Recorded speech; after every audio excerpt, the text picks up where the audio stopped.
Bulaljon, sotuv e'lonimizga bugun nima mashina keldi? Okey, sotuv e'lonimizga BMW X7 X40i facelift 2023-yil ishlab chiqarilgan avtomobil keldi. Kraskasi 100% top-toza, полностью broneplyonka qilingan.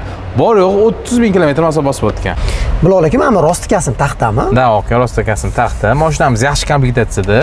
Abduf, Abagrev, head-up display, ruslar ichaklari, panorama tom, 7 ta o'rindiqli, climate control, adaptive cruise control. Sanab o'tsam video cho'zilib ketadi. Yaxshi komplektatsiyada mashina. Mashinaning kraskasi toza, 100% top-toza. aybi yo'q. Aybi yo'q. Men aybini topdim. Qani ko'rsating? Aka, mana aybi bor-ku buni. Okey, bu bron ketadigan narsa. Bu полностью broneplyonka bo'lgan mashina. Uni ustiga yaqinda 2,5 mingga Michelin Pilot Sport Torres balon taqdilar, okey?